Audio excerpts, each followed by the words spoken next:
चीन की विस्तारवादी नीतियों को देखकर हमेशा ही इस तरह की झड़प सामने आती रही है, लेकिन लद्दाख में और सिक्किम में जो कुछ हुआ है उस पर भारत की तरफ से स्पष्टीकरण ये दिया गया है कि अब तनाव की स्थिति नहीं है। लेकिन इसके साथ ही आसमान में जो चीनी कार्रवाई थी उसके बाद ये देखने को मिला कि भारतीय वायुसेना को भी उस सीमा पर अलर्ट रहना पड़ा।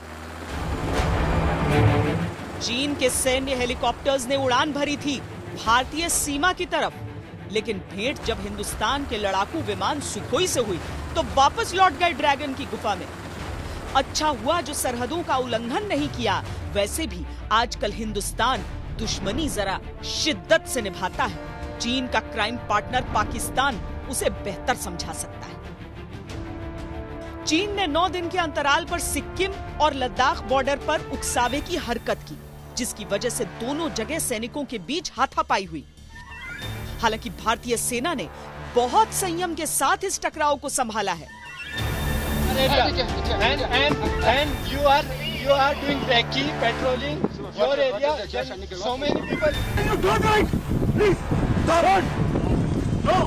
ये फेस ऑफ कोई नई चीज़ नहीं है, ये पहले भी होते हुए हैं और इसे निपटने के लिए हमारे प्रोटोकॉल पहले से हैं। वो अगर उस पेट्रोल के लेवल पर ये मामला सुलझा नहीं जा सकता तो फिर डेलीगेशन लेवल मीटिंग होते हैं, highest military level commander meeting होते हैं और उस वक्त आपस में बातचीत करके एक दूसरे के पॉइंट को समझते हुए फिर दोनों साइड डिसएंगेज हो जाते हैं और मामला सुलझ जाता है। बंद डिब्बे जैसा चीन जानकारी की अधखुली खिड़कियों से दुनिया को देखता है और अपनी राय बनाता है। यही वजह है कि उसे शायद ये मालूम ही नहीं कि भारत ने रणनीति, कूटनीति और युद्ध नीति के बाज उड़ाना शुरू कर दिया है। ड्रैगन के हर दुस्साहस का जवाब हिंदुस्तान ने तैयार रखा है। वो सब चुनौतियों का हमें पता है एंड हम सब डिस्कस करते हैं, सब प्लान करते हैं एंड इंडियन एयरफोर्स रेडी है कोई भी चैलेंज फेस करने के लिए। चीन कोरोना क्राइम को लेकर दुनिया का अपराधी है। भारत दुनिया के लिए रक्षक की भूमिका में है। चीन बस इसी से लगातार खींच रहा है और भारत को उलझाना चाहता है, भारत पर दबाव बनाना चाहता है। चीन ने मालदीव के पास एक कृत्रिम आइलैंड बनाया है और अब उस पर लगातार निर्माण कर रहा है। ये उसकी साजिश है भारत को घेरने की। उसने माउंट एवरेस्ट पर 5G नेटवर्क स्थापित किया है, जिसकी मदद से वो भारत समेत दूसरे देशों की निगरानी करना चाहता है।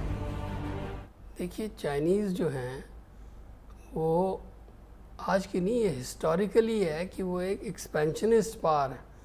उनका काम है कि दूसरे देशों की जो ज़मीन है उस पर हथिया लो उसको और फिर उसको बोलो नहीं जी ये हमारी थी। सबसे बड़ा उदाहरण तिब्बत है। तिब्बत कभी भी चाइना का हिस्सा नहीं रहा, लेकिन वो पूरी फ़ौज लेके वहाँ 1950 और 51 में घुस गए और उस पर कब्ज़ा कर लिया। यही चीज़ उन्होंने रशिया के अगेंस्ट करने की कोशिश की, वहाँ मुँह की खानी पड़ी। यही चीज़ उन्होंने वियतनाम के अगेंस्ट 1979 में करने की कोशिश की, वहाँ मुँह की खाई। नया भारत चीन की धोखेबाज प्रवृत्ति को लेकर रत्ती भर धोखे में नहीं रहता। न ही चीन क्या सोचेगा वाली नीति को मानते हुए अपने कदम बढ़ने से रोकता है। चीन की तमाम रुकावटों के बावजूद भारत ने चीन सीमा तक जो सड़क पहुंचानी थी वो पहुंचा दी।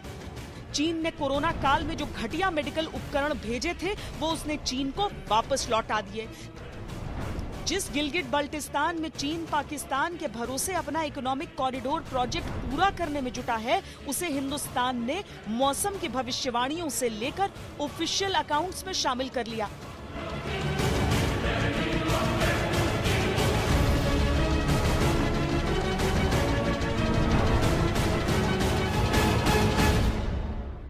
तो मुझे लगता है कि जम्मू कश्मीर पूरा का पूरा, बल्कि मैं तो ये कहूँगा गिलगित बाल्टिस्तान और इस प्रकार का जो इस तरह का हिस्सा है जो पाक अधिकृत जम्मू कश्मीर, जिसे पाकिस्तान आज़ाद कश्मीर कहता है, जिसमें मुजफ्फराबाद और कोटली इत्यादि के स्थान आते हैं, ये सारा मिला करके हमारा ये एजेंडा रहना चाहिए और है भी कि हम जम्मू कश्मीर को उसी स्वरूप में बहाल करें जिस स्वरूप में Maharaja Hari Singh instrument of accession के तहत भारत को सौंप गए थे।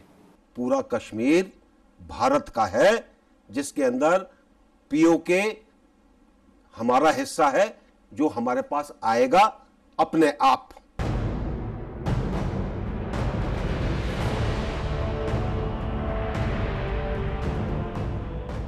कोरोना का संकट पूरी मानवता के सामने चुनौती बना हुआ है। भारत विशाल आबादी के साथ दुनिया भर की जैसे भी जो भी मदद हो सकती है कर रहा है। ऐसे में चीन की हरकतें उसे और भी ज्यादा अपराधी बनाती हैं। जहां तक बात रही भारत की, तो भारत ने फिलहाल चीनी वायरस के घुसपैठिए और हेकड़ी वाले संक्रमण का परमानेंट इलाज ढूंढ लिया है। नतीजा भुगतने की बारी अब चीन की है।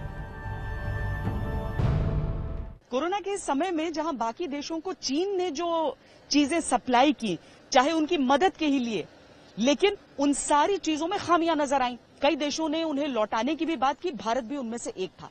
लेकिन जब उन्हीं देशों ने भारत से कहा कि आप मदद कीजिए, तो भारत ने अपनी पूरी कोशिश लगाकर उन सबको भरपूर मदद पहुंचाई। पूरी दुनिया चीन और भारत में ये फर्क साफ साफ देख रही है।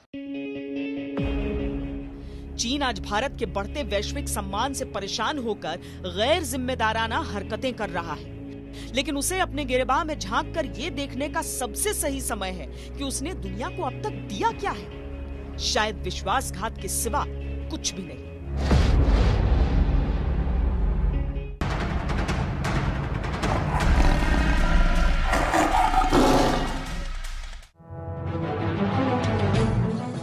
जब कोरोना संक्रमण हिंदुस्तान में बहुत ज्यादा नहीं बढ़ा था, तभी भारत ने दक्षिण पूर्वी देशों को कोविड सैंपल भारत में टेस्ट कराने का ऑफर दिया था।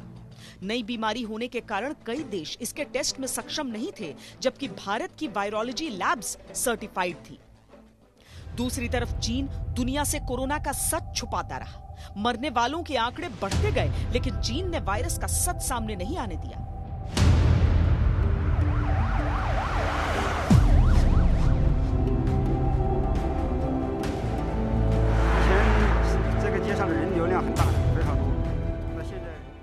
Markets must have played a role somehow, either as the source of the outbreak or an amplifying setting, meaning a setting where the virus was introduced by maybe some of the sick individuals at the beginning, and then because they were mingling and having close contacts with other people in the market.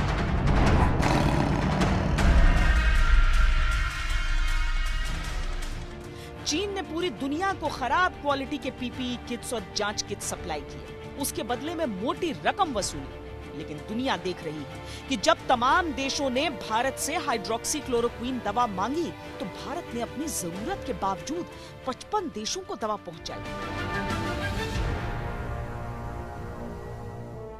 Remember, China has a history of infecting the world, and they have a history of running substandard laboratories. These are not the first times that we've had a world exposed to viruses as a result of failures in a Chinese lab.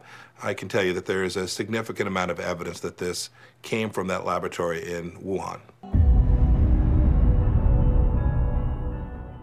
चीन के खाते में सिर्फ virus का गुनाह नहीं है, बल्कि रोते तड़पते लोगों के घावों पर उसने जो नमक छिड़का, उसे भी दुनिया लंबे समय तक भुला नहीं पाएगी।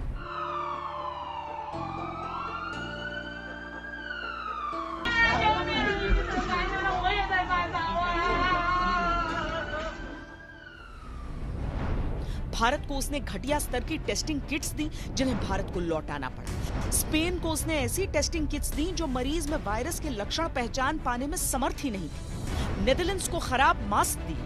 टर्की के साथ भी उसने यही किया।